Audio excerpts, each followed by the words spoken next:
Sabe quando acontece alguma coisa errada dentro de uma grande instituição, como o Exército Brasileiro?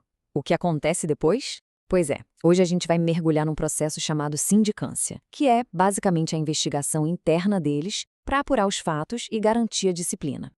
Imagina a cena.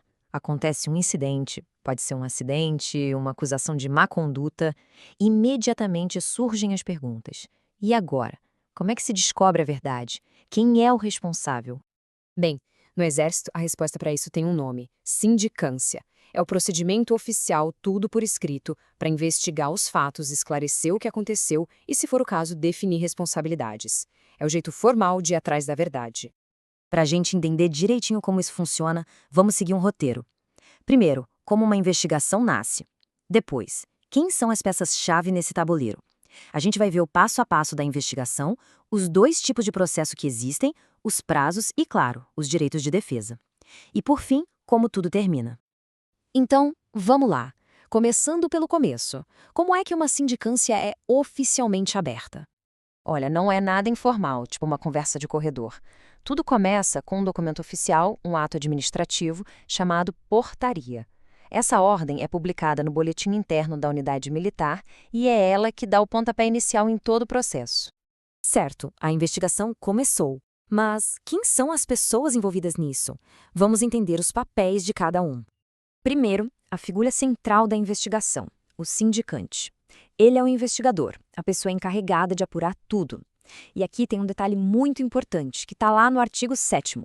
O sindicante precisa ter uma patente maior do que a da pessoa que está sendo investigada. Isso é fundamental para garantir a imparcialidade dentro da hierarquia militar. Do outro lado, a gente tem o sindicado. Esse é o nome técnico para a pessoa que está no centro da investigação, ou seja, qualquer um que possa ter seus direitos afetados pelo que for decidido no final. E claro, para uma investigação andar, precisa de mais gente. Aí entram as testemunhas, que vão contar o que viram ou sabem, e os peritos, que podem fazer análises técnicas para ajudar a entender melhor os fatos. Ok, já conhecemos os personagens. Agora, como é que a investigação acontece na prática? Qual é o caminho das pedras? O processo tem o fluxo bem definido, sabe? Começa com a tal da portaria.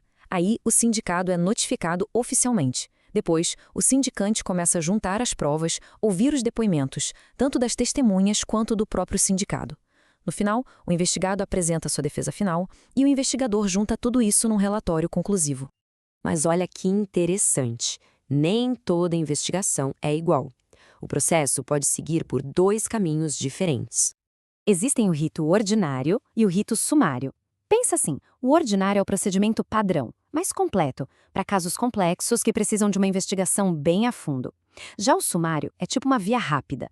Ele é usado quando os fatos já estão bem claros ou quando a discussão é mais sobre a lei do que sobre o que aconteceu.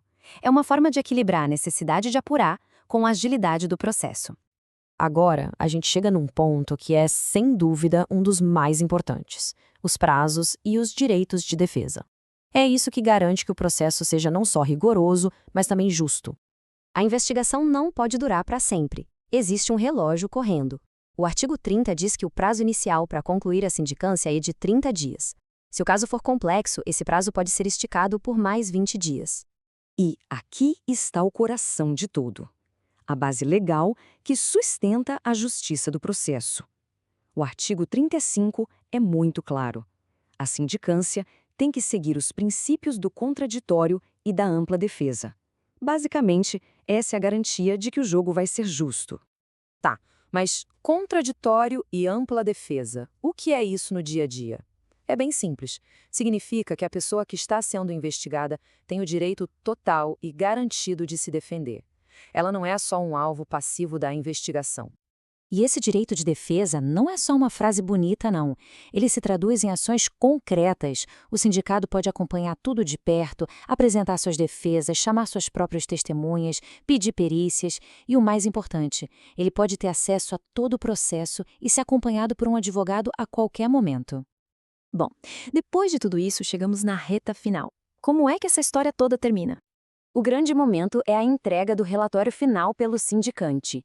E esse relatório tem que ser super bem estruturado. Precisa ter uma introdução explicando o caso, a descrição de tudo o que foi feito para investigar, uma análise das provas e, por fim, a opinião conclusiva do investigador. Mas o relatório em si ainda não é a decisão final. Quem bate o martelo é a autoridade que mandou abrir a sindicância. Ela vai ler o relatório e dar a sua decisão, que tem que ser sempre justificada. E o resultado pode ser a absolvição da pessoa, uma punição disciplinar ou alguma outra medida administrativa.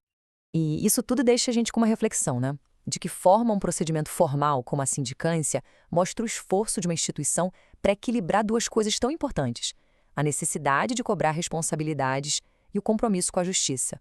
É um equilíbrio delicado, mas essencial.